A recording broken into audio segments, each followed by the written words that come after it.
Individu membawa tatanan dalam organisasi berupa kemampuan, kepercayaan pribadi, pengharapan, kebutuhan, dan pengalaman masa lainnya.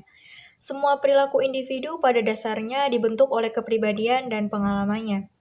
Sumber daya manusia yang berkualitas dan berkinerja unggul memiliki peran dominan dalam menjalankan operasional perusahaan dan pencapaian tujuan yang telah ditetapkan. Oleh karena itu, organisasi perlu menghargai segala aspek dalam sumber daya manusianya, salah satunya dengan motivasi kerja. Assalamualaikum warahmatullahi wabarakatuh. Kami dari kelompok 2 paralel 9 mata kuliah pengantar manajemen yang beranggotakan Tasep, Naufal, Claudio, Safira, dan Herviana akan memaparkan hasil diskusi kami tentang dasar-dasar perilaku dan motivasi. Berikut pembahasannya. Selanjutnya adalah perilaku organisasi. Perilaku manusia adalah suatu fungsi dari interaksi antara individu dengan lingkungannya. Perilaku manusia berbeda satu sama lain dan ditentukan oleh masing-masing lingkungannya yang memang berbeda. Organisasi merupakan wadah yang memungkinkan masyarakat dapat meraih hasil yang sebelumnya tidak dapat dicapai oleh individu secara sendiri-sendiri.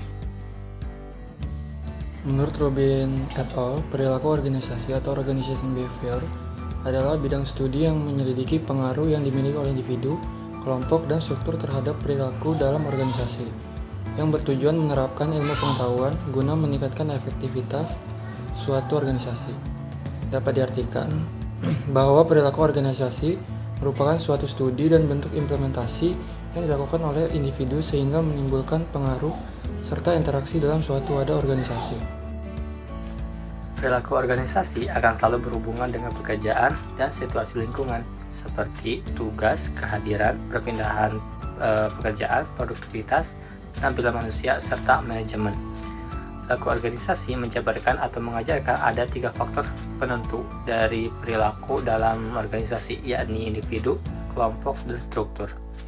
Perilaku organisasi menerapkan ilmu pengetahuan yang diperoleh dari individu, kelompok, dan pengaruh dari struktur terhadap perilaku manusia untuk membuat organisasi berjalan atau bekerja secara lebih efektif lagi. Perilaku organisasi mencangkup beberapa topik inti, mulai dari motivasi, perilaku dan kekuatan dari pemimpin, pembelajaran, rancangan kerja, hingga stres kerja. Semua perilaku individu pada dasarnya dibentuk oleh kepribadian dan pengalaman dari individu masing-masing. Adapun variabel tingkat individual, yang pertama adalah karakteristik biografis, yang kedua kemampuan, ketiga kepribadian, dan yang terakhir adalah pembelajaran. Faktor-faktor yang menyebabkan suatu kelompok lebih sukses daripada kelompok lainnya antara lain kemampuan anggota kelompok, ukuran kelompok, tingkat konflik, dan tekanan internal pada anggota untuk menyesuaikan diri pada norma kelompok. Adapun dasarnya yakni kondisi eksternal kelompok, sumber daya kelompok, sumber kelompok, proses kelompok, kinerja dan kepuasan, serta teori psikologi. Adapun bentuk-bentuk kelompok yang ada, yaitu kelompok primer, kelompok formal dan informal, kelompok terbuka dan tertutup, serta kelompok referensi. Menurut Robbins, pengertian strategi dalam konteks organisasi adalah penetapan berbagai tujuan dan sasaran jangka panjang yang bersifat mendasar bagi sebuah organisasi, yang dilanjutkan dengan penetapan rencana aktivitas dan pengolokasian sumber daya yang diperlukan guna mencapai berbagai sasaran tersebut. Sasaran strategi organisasi adalah hal-hal yang ingin dicapai dalam jangka pendek, sedangkan tujuan strategi organisasi adalah keadaan yang ingin dicapai oleh seseorang, sekelompok orang, atau suatu organisasi yang merupakan titik akhir dari usaha jangka panjang orang, kelompok orang, atau organisasi yang bersangkutan. Ada 4 dimensi pokok yang terkandung dalam strategi, yaitu inovasi, diferensiasi pasar, jangkauan, dan pengendalian biaya. Terdapat 3 jenis-jenis tingkatan strategi, yaitu strategi korporat, strategi level bisnis, dan strategi level fungsional. Dalam pengelolaan organisasi, dilakukan penyusunan serangkaian strategi berdasarkan 4 perspektif, yakni strategi finansial, pelanggan, proses internal, serta learning and grow. Nah, jika keempat perspektif ini dipenuhi, maka suatu organisasi dapat mengejar atau mencapai berbagai macam sasaran atau tujuan jangka pendek tanpa melupakan tujuan atau sasaran jangka panjangnya. Strategi organisasi yang baik merupakan salah satu tugas penting bagi manajer puncak. Adapun tugas umum dari manajer puncak adalah mampu memanfaatkan tingkat efektivitas dan efisiensi dalam waktu tertentu. Dengan demikian, perilaku organisasi menyediakan tantangan sekaligus peluang bagi manajer. Salah satunya adalah meningkatkan keahlian manajer dalam menangkap peluang. Motivasi organisasi. Motivasi berasal dari kata mover yang berarti dorongan, daya penggerak, atau kekuatan yang menyebabkan suatu tindakan atau perbuatan. Kata mover dalam bahasa Inggris sering disepadankan dengan kata motivation yang berarti pemberian motif, penimbulan motif, atau hal yang menimbulkan dorongan atau keadaan yang menimbulkan dorongan. Motivasi merupakan suatu dorongan yang membuat orang bertindak atau berperilaku dengan cara-cara motivasi yang mengacu pada sebab munculnya sebuah perilaku, seperti faktor-faktor yang mendorong seseorang untuk melakukan atau tidak melakukan sesuatu.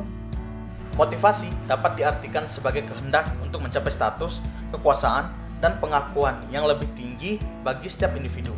Motivasi dapat dilihat sebagai basis untuk mencapai sukses dan berbagai segi kehidupan melalui peningkatan kemampuan dan juga kemauan. Selain itu, motivasi dapat diartikan sebagai keadaan yang memberikan energi, mendorong kegiatan, mengarahkan perilaku ke arah mencapai kebutuhan yang memberi kepuasan atau mengurangi ketidakseimbangan. Motivasi berpengaruh signifikan terhadap kinerja karyawan secara parsial. Motivasi seseorang berawal dari kebutuhan, keinginan, dan dorongan untuk bertindak demi tercapainya kebutuhan atau tujuan. Bagi instansi, motivasi atau dorongan sangatlah penting diberikan kepada karyawan untuk meningkatkan kinerja karyawan. Dengan motivasi yang tinggi, maka karyawan akan bekerja lebih baik dan berimbas pada naiknya kinerja karyawan. Contoh kasus terkait hubungan motivasi kerja dengan perilaku nelayan dalam pemenuhan kebutuhan hidup keluarga. Motivasi kerja nelayan pada pemenuhan kebutuhan dasar berhubungan sangat nyata dengan perilaku nelayan dalam hal bagi hasil. Hal ini berarti semakin tinggi motivasi nelayan pada kebutuhan atau pemenuhan kebutuhan dasar, maka perilaku nelayan untuk hal bagi hasil pun akan sama tingginya atau semakin tinggi. Motivasi kerja nelayan pada kebutuhan sosial berhubungan sangat nyata dengan perilaku bagi hasil.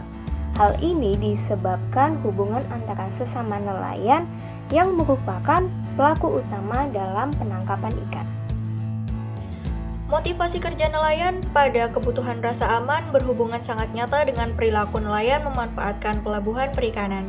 Artinya, semakin sering nelayan memanfaatkan pelabuhan perikanan, semakin tinggi pula motivasi kerja nelayan pada kebutuhan rasa aman, seperti menabung dan asuransi. Motivasi kerja nelayan pada kebutuhan akan penghargaan berhubungan sangat nyata dengan perilaku nelayan dalam bagi hasil dan perilaku menjalani kerjasama dalam kelompok. Hal ini berarti semakin tinggi motivasi nelayan pada kebutuhan akan penghargaan, seperti mengemukakan pendapat, akan sangat mempengaruhi perilaku nelayan untuk bagi hasil dan terlibat dalam kelompok. Motivasi kerja nelayan pada kebutuhan berprestasi berhubungan sangat nyata dengan perilaku nelayan pada bagi hasil dan menjalin kerjasama dalam kelompok.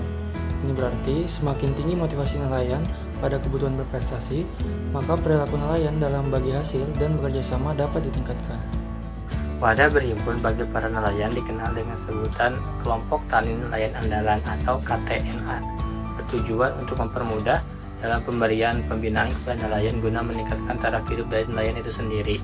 Namun sayangnya, lembaga ini belum efektif dimanfaatkan oleh para nelayan untuk berhimpun.